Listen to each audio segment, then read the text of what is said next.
So after a few days, I have finally beaten The Last of Us Part 2. And did I enjoy it? Well, not the whole time. I mean, I should point out that I didn't even really like the first game all that much. I think that game has a 10 out of 10 story with 6 out of 10 gameplay.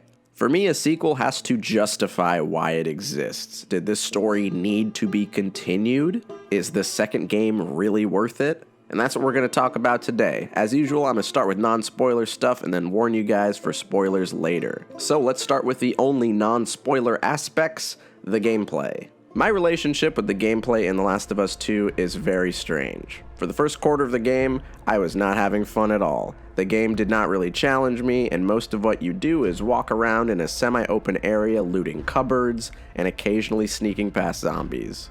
Opening drawers and unlocking safes is not gameplay. The safes are honestly the most irritating things in the game. The combinations are always located in the room right next to them, so they're really not that hard to find. And if they're not hard to find, then just let me open the treasure chest without having to unlock it. This mechanic exists to waste my time and make me feel like I earned the loot. It really is the most shallow type of puzzle that this game has to offer, and I am saying puzzle very loosely. The other kind of puzzles in this game usually revolve around ropes. The Last of Us 1 had a dozen ladder puzzles, and this one decided to shake things up.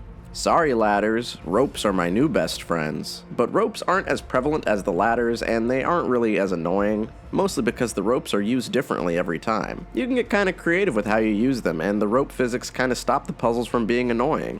Now, while the puzzles aren't really a deal breaker for me, the one thing that got really annoying was the level design. This game has much bigger environments than the first game, and honestly, it's kind of overwhelming a lot of the time. There are a lot of situations where you'll get disoriented and lost and have no idea where to go.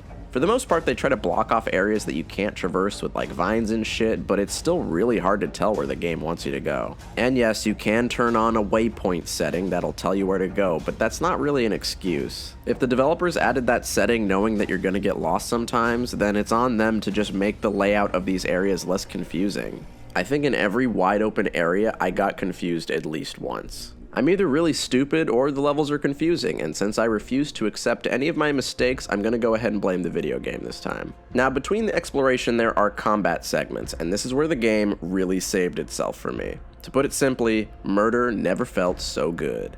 Now, when I started playing the game, I was playing on the medium difficulty because I wanted to beat the game fast and get this review out.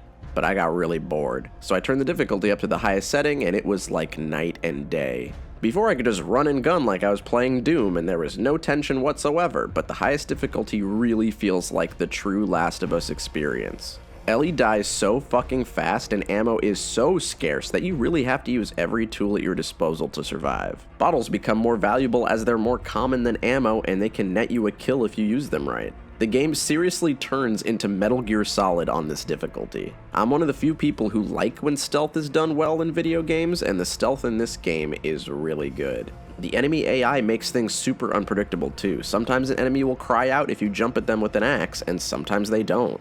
You may do the exact same route the exact same way, but sometimes the AI is just gonna do something completely different, and that's kinda cool. They really do feel more unique because they act like real people. If you shoot from a hiding spot, they'll call out the exact place you shot from. People clown on the fact that the NPCs shout each other's names, but I actually kinda like it. It adds another level of realism, and other games have done it before. However, I think it is really silly that there are only like 10 enemy character models.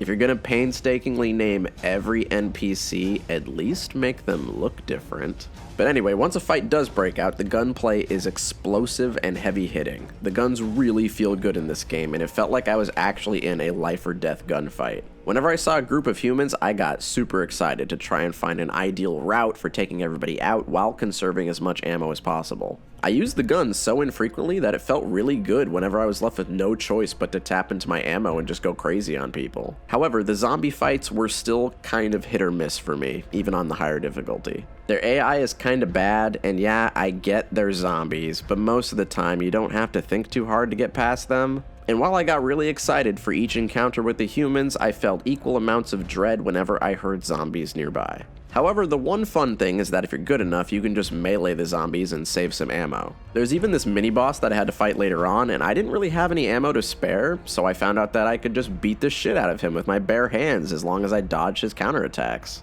That was pretty fun. I was actually glad that I got to do that. But I still wish that there were less zombies and more humans, which is sad because this is a zombie game. Now, maybe I'm a masochist, but I actually really did enjoy restarting whenever I didn't nail my run the way I wanted to. Whenever I made it through an area but I ended up using way too much ammo, I ended up restarting because I kind of had to. You only got one bullet every once in a while. Personally, this is how I like playing games, but if this isn't for you, then don't play on the highest difficulty. It's just gonna hurt your feelings.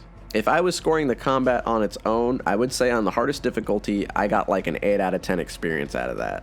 But on medium, I was bored out of my fucking mind, and it was not an experience that I would like to relive. I understand that not everybody is a masochistic gamer like me, and some people just want to get through the story and they don't care about the gameplay that much. But I played it on the hardest difficulty, and I really only liked it because I was on the hardest difficulty, so I think that's worth noting. So anyway, now we gotta talk about the real meat and potatoes of this game, the story. And you can't do that without spoiling, so I'm gonna spoil the game now, okay? That's your warning.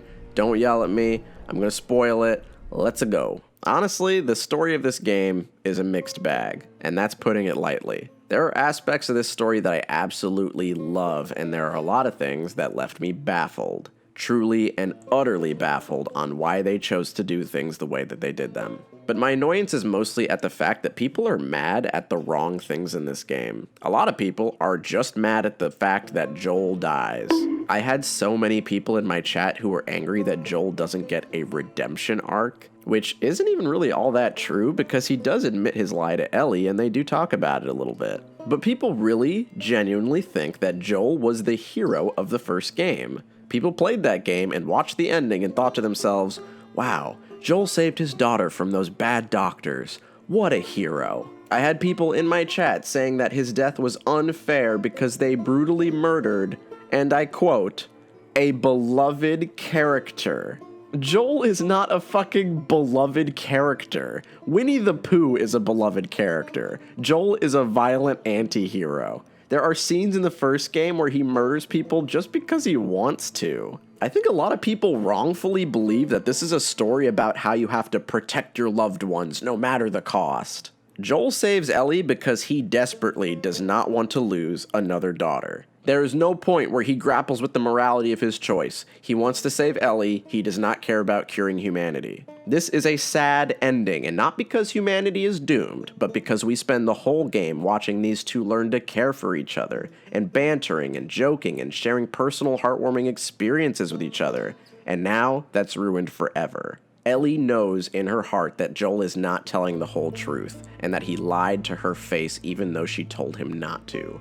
And because of that, she can never really forgive him again. There's virtually nothing heroic in this story at all, and yet people still see Joel as a hero. If Ellie had it her way, she would have died, because at this point, she is not a selfish person. From her perspective, Joel took the choice away from her. And now, this story explores how Ellie takes on Joel's traits. The game opens with her learning how to play guitar like he does. And then we also see her become more comfortable with killing like he was. We see her exacting her revenge in the same way as him, except it takes a toll on her. I personally love this shit, and I love how Joel's death has consequences for every character. It's handled wonderfully. But people are mad. They're mad because you don't kill Abby and get revenge in the end, and I cannot understand that at all. At the end of the game, our two protagonists have this crazy final battle, and as Ellie is drowning Abby, she flashes to an image of Joel. And at first I thought this was just some cliche way to remind us that, oh no, Joel wouldn't want Ellie to do this. But later, we see that she was actually flashing back to a very specific scene where Joel and her are talking about forgiveness. And I would say that that's the theme of the game. Ellie has to learn how to forgive Joel for what he did, and then she has to learn how to forgive Abby. So no, this is not a story about revenge. It is a story about forgiveness, which is much more interesting to me. If you got to this scene and you thought that the best narrative choice is for Ellie to kill Abby, then I truly cannot fathom how you consume stories. Because to me, this was never a revenge story. I never saw it that way. Ellie and Abby both suffer immensely for the things they've done wrong. Abby takes revenge on Joel and it causes all of her friends to die. Then she's tortured and enslaved for months and literally crucified. When Ellie starts trying to get revenge, it ends with her having absolutely nothing. She's left with no one. And I really like how both of these stories mirror Joel's adventure in the last game. For instance, Joel makes a selfish choice in the first game and it damages his relationship with Ellie forever. At the end of this game, Ellie makes a selfish choice by leaving Dina to try and go get revenge, but it damages her relationship with her forever. This is the level of storytelling that I want from this series. I love shit like this. I love having strong themes that permeate throughout the whole story. I remember when the first game came out and people were furious that you had to kill the doctors and make Joel do the bad thing. But that's the shit that I love. I actually really like that these games don't give us a lot of choice. It is a little heavy-handed in some scenes, but this series is not about us, the player. It's about the characters. If Ellie gets attacked by a dog and almost dies, she will kill the dog to survive. You don't get to spare the dog because Ellie wouldn't spare the dog. We as an audience have become far too comfortable with the idea that our choices are the one thing that matter in video games. Some games really benefit from taking choice away from the player to contextualize the character's role in that world. If you were allowed to do a pacifism run of this game, then this scene would be absolutely ridiculous. This is similar to a problem that I have with Metal Gear Solid 5. In that game, you are playing as a bad person. However, you can go the whole game without killing anybody, but at the same time, the game is still going to treat you like a bad person. So there's kind of a disconnect. I'm not doing bad things in the gameplay, but the story doesn't really care, and it doesn't make a lot of sense. People are upset that you are forced to do mean things as Ellie, but this is not a nice story, and Ellie's not a nice person. And I have a lot of friends who can't finish the game because it makes them miserable, and I think that's fine. This one is not for everybody. But being mad and furious because a game makes you do evil things is really stupid. The biggest meme about this game right now is, "Don't you feel bad?" And I think this is kind of silly. If you didn't feel bad, then maybe the post-apocalyptic drama narrative isn't doing its job. But this sentiment is also really silly to me because the first game was just as miserable, and it also made you do bad shit against your will. It had a lot of moments where Joel was forced to murder. If you think this game is bad because Joel died, then I really want to know how you feel about other stories like this. No Country for Old Men must be a very hard movie for you to watch. And I'm not trying to compare the two. I'm not saying this story is flawless. It has huge problems. There are a ton of things that are actually really stupid in this story, and I don't see anybody talking about any of them. For one, the pacing in this story is fucking awful. Immediately after Joel dies, we ruin all tension by making Ellie and Dina turn on generators and lackadaisically ride their horse around the city looking for treasure. This game does not make a good first impression, and like I said, the opening scenes in this game were not fun to play for me. At this point, I was ready to give the game a 5 out of 10. I really was not having fun. But then things start to pick up a little bit, and I ended up liking it a little more. As Ellie's story kept moving, I was enjoying it more bit by bit. We even have this really cute flashback scene with Joel, which breaks up the scenes of hectic violence. But then this wasn't the only flashback, and with each subsequent flashback I felt like the story wasn't properly balanced. There's one flashback, which I feel could have really fit better as the intro tutorial of the game, and then there are lots of flashbacks that don't serve any purpose at all. And then things get even worse when we stop playing as Ellie. About halfway through the game, we play as Abby and we see what she's been doing while Ellie was going on her lesbian murder hobo rampage. And when things first shifted over, I was actually kind of hyped for this. I was excited to see the things that I've done, but in a new context. But that's not what Abby's story is. Abby's story follows a completely different plot that is 100% disconnected from what we experienced as Ellie. A big chunk of the Abby plot is based on finding medicine for this one girl, and then after hours of looking for the fucking medicine, you give it to her, and then she just gets shot by the main villain, and then the main villain of Abby's plot immediately gets shot by the girl that he shot, and then you realize that it just didn't fucking matter anyway. People like to say, oh, well, since Ellie didn't kill Abby, I feel like I wasted my time. No, dude, this is what it feels like to waste the player's time. It'd be one thing if this story was connected to the one that we had been playing for hours, but it's not. I have no idea why these two stories aren't connected in a more cohesive way. For Abby's whole story, she doesn't even know anything about Ellie, and for Ellie's whole story, she doesn't know anything about the crazy jungle cult. This game is divided in half, and the two halves have almost nothing to do with one another. This could have been fixed by ditching this time-hopping shit. Stop doing flashbacks within flashbacks. It's messy and never works out.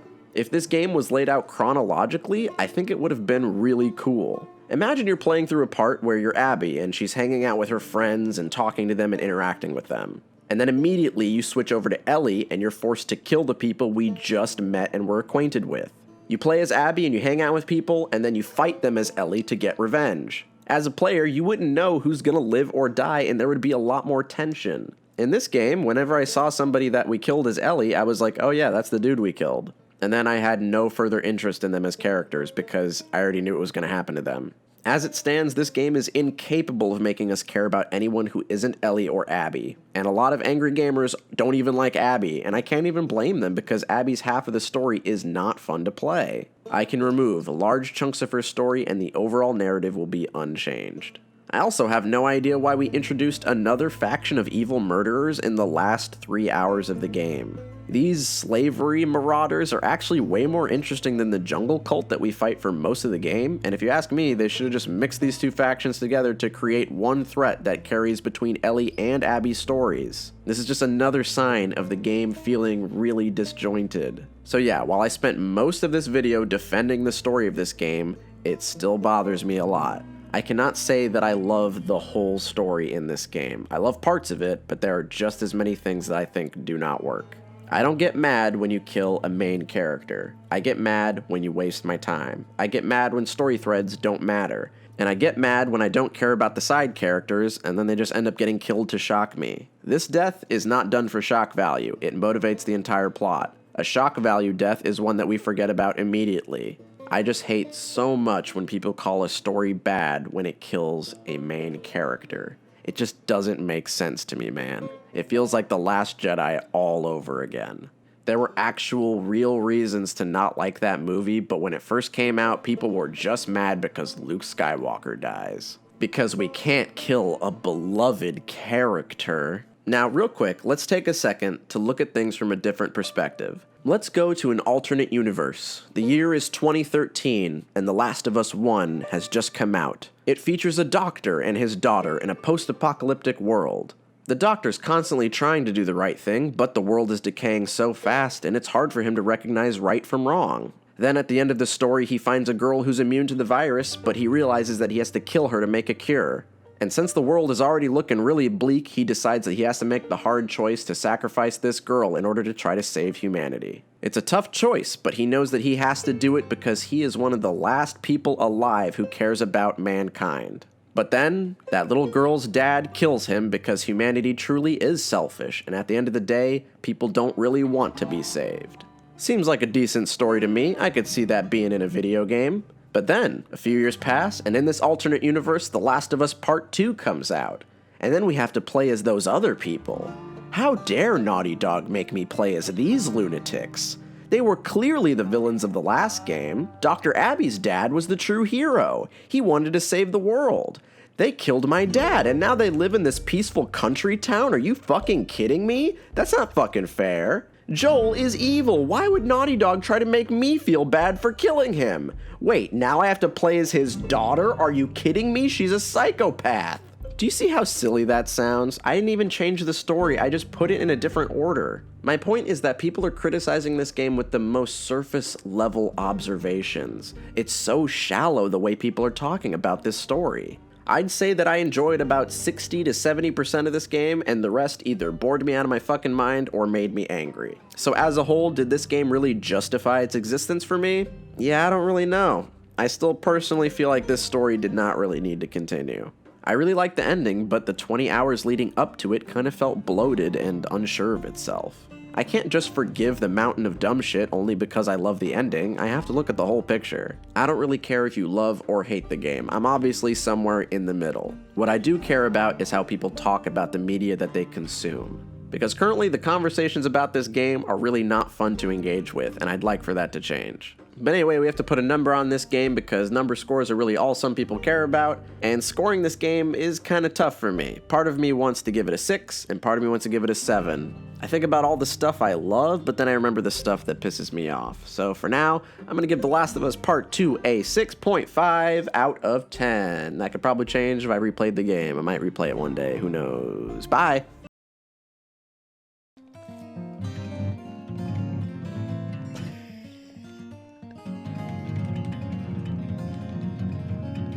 Fucking shred, Ellie.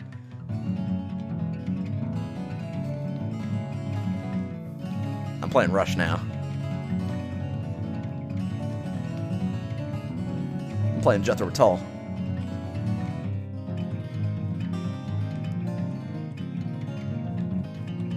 Please smoke on the water. Yeah, I love her face.